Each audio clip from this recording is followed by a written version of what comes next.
Long, long ago in Kyoto, the people of the city were terrified by accounts of a dreadful demon who it was said haunted the gate of Rashomon at twilight and seized whoever passed by. The missing victims were never seen again, so it was whispered that the demon was a horrible cannibal who not only killed the unhappy victims, but ate them as well. Now everybody in the town and neighborhood was in great fear, and no one dared venture out after sunset near the gate of Rashomon. Now at this time there lived in Kyoto a general named Reiko, who made himself famous for his brave deeds. Sometime before this, he made the country ring with his name, for he had attacked Oyama, where a band of demons lived with their chief, who instead of wine, drank the blood of human beings. He had routed them all and cut off the head of the chief monster. This brave warrior was always followed by a band of faithful knights. In his band were 5 knights of great valor. One evening, as the 5 knights sat at a feast quaffing sake in their rice bowls and eating all sorts of fish, raw, stewed, and broiled, and toasting each other's healths and exploits, the first knight, Hojo, said to the others, "Have you all heard the rumor that every evening after sunset, there comes a demon to the gate of Rashomon, and he seizes all who pass by?" The second knight, Watanabe, answered him, saying, "Do not talk such nonsense. All the demons were killed by our chief Reiko at Oyama. It cannot be true, because even if any demons did escape from that killing, they would dare not show themselves in this city, for they know that our brave master would once attack them if he knew any of them were still alive." "Then do you disbelieve what I say, and think that I am telling you a falsehood?" "No, I do not think that you are telling a lie," said Watanabe. "But you have heard some old woman's story which is not worth believing. And the best plan is to prove what I say by going there yourself and finding out whether it is true or not," said Hojo. Watanabe, the second knight, could not bear the thought that his companion should believe he was afraid. So he answered quickly, "Of course, I will go at once and find out for myself." So Watanabe at once got ready to go. He buckled on his long sword, put on a coat of armor, and tied on his large helmet. When he was ready to go, he said to the others, "Give me something so I can prove that I have been there." One of the men got a roll of writing paper, his box of India ink and brushes, and the 4 comrades wrote their name on a piece of paper. "I will take this," said Watanabe, "and put it on the gate of Rashomon. So tomorrow morning you will all go and look at it. I may be able to catch a demon or 2 by then." And he mounted his horse and rode off gallantly. It was a very dark night, and there was neither moon nor star to light Watanabe on his way. And to make the darkness worse, a storm came on. The rain fell heavily and the wind howled like wolves in the mountains. Any ordinary man would have trembled at the thought of going out of doors. But Watanabe was a brave warrior and dauntless, and his honor and word were at stake, so he sped on into the night while his companions listened to the sound of his horse's hooves dying away in the distance, then shut the sliding shutters closed, and gathered around the charcoal fire and wondered what would happen, and whether their comrade would encounter one of those horrible Oni. At last Watanabe reached the gate of Rashomon, but peer as he might through the darkness, he could see no sign of a demon. "It is just as I thought," said Watanabe to himself.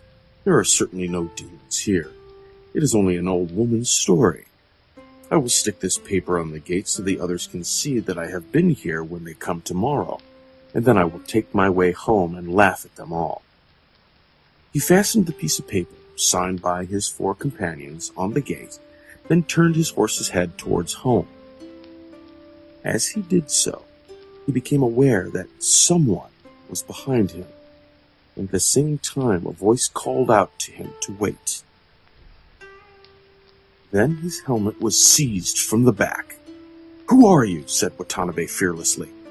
He then put out his hand and groped around to find out who or what it was that held him by the helmet. As he did so, he touched something that felt like an arm. It was covered with hair, but It was big round as the trunk of a tree.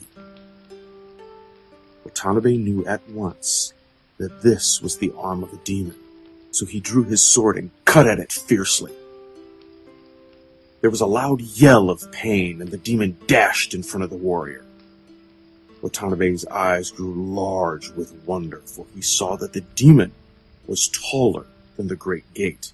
His eyes were flashing like mirrors in the sunlight, and his huge mouth was wide open, and as the monster breathed, flames shot forth from his mouth.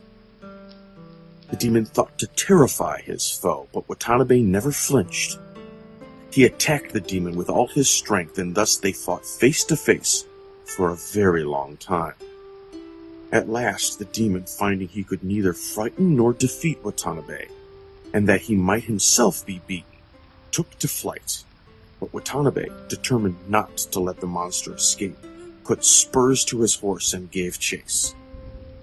But though the knight rode very fast, the demon ran faster, and to his disappointment, he found himself unable to overtake the monster, who was gradually lost to sight. Watanabe returned to the gate where the fierce fight had taken place, and got down from his horse. As he did so, he stumbled upon something lying on the ground. Stooping to pick it up, he found that it was one of the demon's huge arms, which he must have slashed off in the fight. His joy was great at having secured such a prize, for this was the best of all proofs of his adventure with the demon. He took it up carefully and carried it home as a trophy of his victory. When he got back, he showed the arm to his comrades, who one and all called him the hero of their band and gave him a great feast.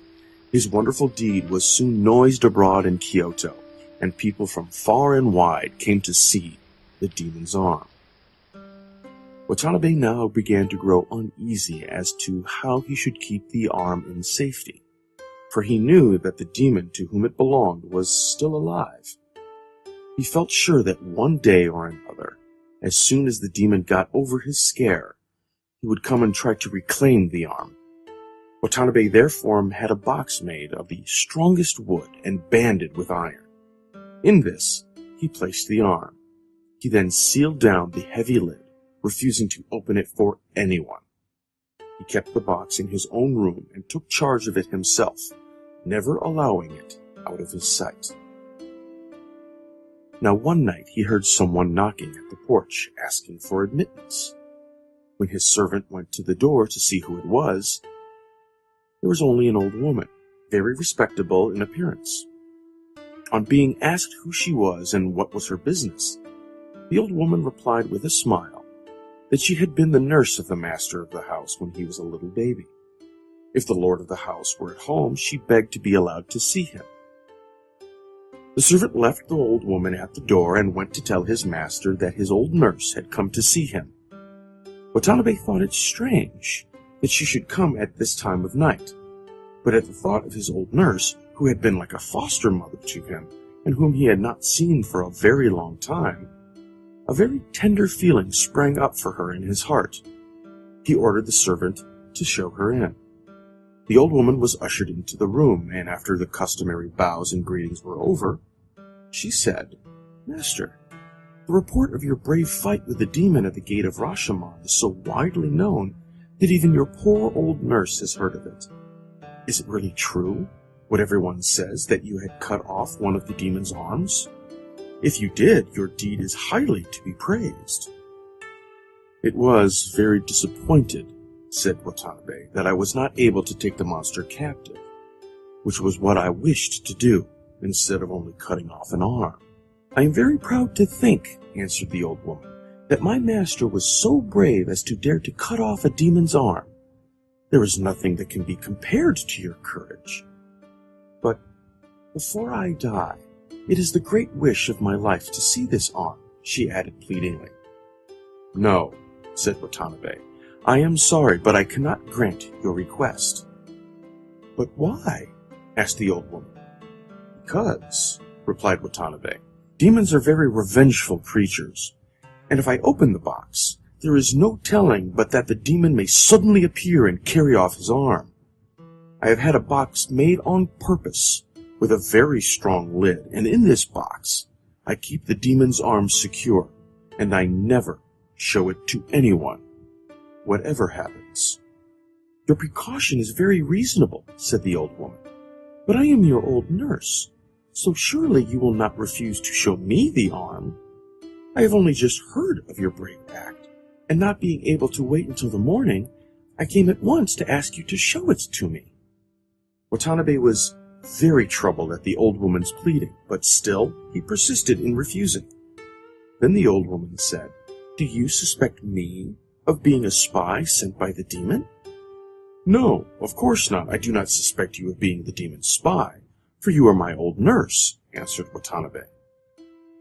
"Then you cannot surely refuse to show me the arm any longer," entreated the old woman, "for it is the great wish of my heart to see for once in my life the arm of a demon." Watanabe could not hold out his refusal any longer, so he gave in at last, saying, "Then I will show you the demon's arm, since you so earnestly wish to see it. Come, follow me." And he led the way into his own room, the old woman following. When they were both in the room, Watanabe shut the door carefully, and then going towards the large box which stood in the corner of the room, he removed the heavy lid. He then called the old woman to come near and look in, for he never took the arm out of the box. "What is it like? Let me have a good look at it," said the old nurse with a joyful face. She came nearer and nearer, as if were afraid, till she stood right against the box. Suddenly she plunged her hand into the box and seized the arm, crying with a fearful voice which made the room shake, "Oh joy, I have my arm back again!" And from an old woman she was suddenly transformed into the towering figure of the frightful demon. Watanabe sprang back and was able to move for a moment, so great was his astonishment. But recognizing the demon who had attacked him at the gate of Rashomon, he determined with his usual courage to put an end to him this time. He seized his sword, drew it out of its sheath in a flash, and tried to cut the demon down. So quick was Watanabe that the creature had a narrow escape, but the demon sprang up to the ceiling and, bursting through the roof, disappeared in the mist and clouds. In this way the demon escaped with his arm. The knight gnashed his teeth with disappointment, but that was all he could do. He waited in patience for another opportunity to dispatch the demon. But the latter was afraid of Watanabe's great strength and daring, and never troubled Kyoto again. So, once more, the people of the city were able to go out without fear, even at night, and the brave deeds of Watanabe have never been forgotten.